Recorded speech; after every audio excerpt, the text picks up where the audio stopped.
Back to news. ఇక శాసనసభలో తాను స్పీకర్ను కించపరచలేదన్నారు ఎమ్మెల్యే జగదీష్ రెడ్డి. ప్రభుత్వంపై తాను ఎదురుదాడి చేస్తాననే భయంతోనే తన ప్రసంగానికి అడ్డు తగిలారంటూ ఆరోపించారు. ఉద్దేశపూర్వకంగానే తనను అధికార పార్టీ సస్పెండ్ చేసిందని, తన వాదనను వినకుండానే అన్యాయంగా సభ నుంచి సస్పెండ్ చేశారన్నారు. కనీసం హౌస్లోని అన్ని పార్టీల అభిప్రాయాలను కూడా తీసుకోలేదంటూ సభ సాంప్రదాయాన్ని మర్చిపోయారన్నారు. ఇక రికార్డులు పరిశీలించి తాను తప్పు చేసినట్లు రుజువైతే స్పీకర్కు క్షమాపణలు చెప్పేవాడిని అంటున్న జగదీష్ రెడ్డితో మా ప్రతినిధి AY Swamy face to face. TRS party senior నాయకులు సూర్యాపేట ఎమ్మెల్యే మాజీ మంత్రి జగదీష్ రెడ్డి పైన అసెంబ్లీలో ఈ సెషన్ వరకు సస్పెన్షన్ విధించిన పట్ల కూడా బీఆర్ఎస్ నేతలు ఆగ్రహం వ్యక్తం చేస్తున్నారు. మనతో పాటు జగదీష్ రెడ్డి గారు అడిగి తెలుసుకుందాం. సార్ చెప్పండి సార్, ప్రధానంగా ఈ రోజు జరిగిన సంఘటన పైన మీరు ఎలా ఫీల్ అవుతున్నారు? కాంగ్రెస్ ప్రభుత్వం డెమోక్రసీగా బిహేవ్ చేసింది అనుకుంటున్నారా? ఇది కాంగ్రెస్ పార్టీ యొక్క పిరికితనానికి నిదర్శనం, ఈ ప్రభుత్వం చేతగంతనానికి నిదర్శనం. శాసనసభలో మమ్మల్ని ఫేస్ చేసే ధైర్యం లేక, మా ప్రశ్నలకి సమాధానం చెప్పే పరిస్థితి లేక బీఆర్ఎస్ పార్టీ గొంతు నొక్కాలన్న ఒక దుర్మార్గమైన ప్రయత్నంలో భాగంగానే ఈరోజు నా సస్పెన్షన్ జరిగింది. వాస్తవానికి అక్కడ సస్పెన్షన్ చేయడానికి ఏ కారణం కూడా చూపించలేదు వాళ్ళు. ఎక్కడన్నా అక్కడ కనిపించిందా? మీకు కనిపించిందా? నేను ఒక అన్పార్లమెంటరీ వర్డ్ మాట్లాడినట్టు కానీ, స్పీకర్ గారి పట్ల ఏదైనా ఒక అమర్యాదకరమైన మాట మాట్లాడినట్టు కానీ, ఇంకేదైనా సహాయ చేసినట్టు కానీ, ఇంకేదో చేసినట్టు కానీ ఎక్కడన్నా కనిపించిందా? మరి ఏది లేకుండా సస్పెన్షన్ అయింది. ఇది ఎంత ఆశ్చర్యంగా ఉంది. ఇది మీరు కేవలం స్పీకర్ గారిని ఏకవచనంతో మాట్లాడాలనే ఏకైక సాకు చూపిస్తున్నారు కదా. అది ఆ వచనం ఏందో కూడా అదే చూపిస్తే కదా మీకు ఇచ్చిరా. అది ఇగో ఇట్లా ఇట్లా ఏకవచనంతో అన్నాడు అని మనం చెప్పిండ్రా? ఆ ఏకవచనంతో అంటే అది నిబంధన ప్రకారం రూల్ విరుద్ధము ఎట్లనో అది కూడా చెప్పాలి కదా ప్రజలకి. వాస్తవానికి ఏం జరిగింది? పొద్దున శాసనసభ ప్రారంభమైన తర్వాత 1:20 కాంగ్రెస్ పార్టీ సంబంధించిన 2 సభ్యులు మాట్లాడారు. బీఆర్ఎస్ పార్టీ నుంచి వెళ్ళి ఏ ఒక్కరు కూడా ఎటువంటి అవాంతరం సృష్టించలే, వాళ్ళపైన ఏం స్లోగన్స్ చేయలే, ఇంకోటి చేయలే. సావిగా జరిగింది. బీఆర్ఎస్ పార్టీ తరఫున కేసీఆర్ గారు నన్ను మాట్లాడమని ఆదేశించారు. నేను ప్రారంభించిన. నేను సహజంగానే ప్రజల నుంచి వెళ్ళి సమాచారం తీసుకున్నా. గత 10-15 రోజులుగా 20 రోజులుగా ఏదైతే నేను ఎండిపోయిన పొలాల చుట్టూ తిరుగుతున్నానో, ఆ రైతులతో మాట్లాడుతున్నానో, గ్రామాలలో వివిధ వర్గాల ప్రజలతో మాట్లాడుతున్నానో, వాళ్ళందరితో కూడా కన్సల్ట్ చేసి ఆ సమస్య తీసుకున్నాను. నిన్న నిజంగానే వారి స్పీచ్ చూస్తే గవర్నర్ గారిది ఎంత పేలవంగా ఉంది అని అంటే, అసలు అది ఒక చీకట్లో ఏ గమ్యం తెలియకుండా, దారి తెలియకుండా నడిచే ఒక బాటసారి పోతే ఎట్లా ఉంటుందో అదే పద్ధతిలో ఉంది నిన్నటి గవర్నర్ గారి ఉపన్యాసం. గవర్నర్ ఉపన్యాసం అంటే ప్రభుత్వమే రాసి చదివిపిస్తుంది.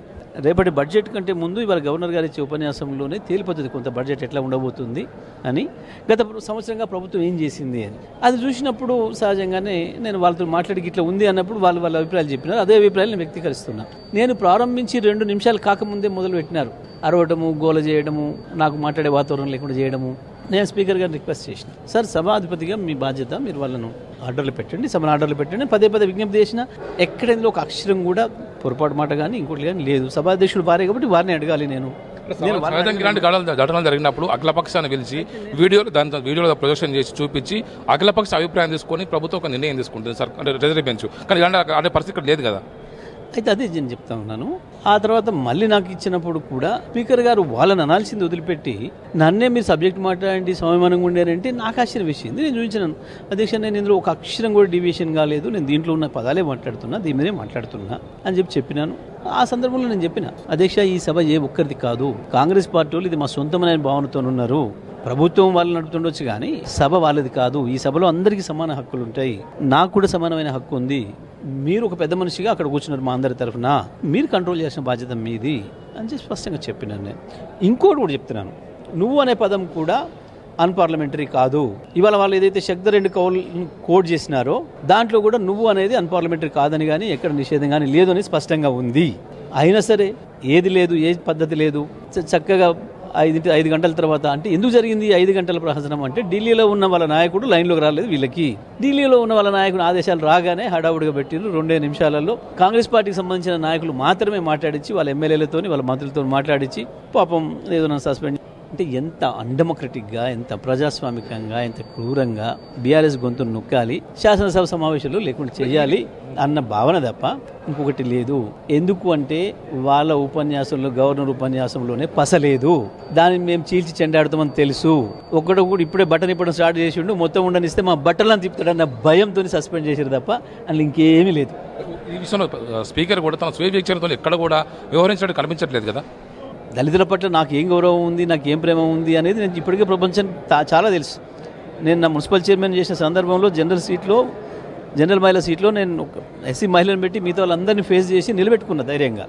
ఆమె మీద కాంగ్రెస్ పార్టీ, ఇదే కాంగ్రెస్ పార్టీ, ఇవాళ దళితుల మీద ప్రేమలకు పోస్తున్న కాంగ్రెస్ పార్టీ నాయకులు స్వయంగా అవిశ్వాసం పెట్టి దించేసే కుట్ర చేస్తే కూడా దాన్ని కూడా తిప్పికొట్టి మళ్ళీ గెలిపించుకొని నిలబెట్టుకున్నా.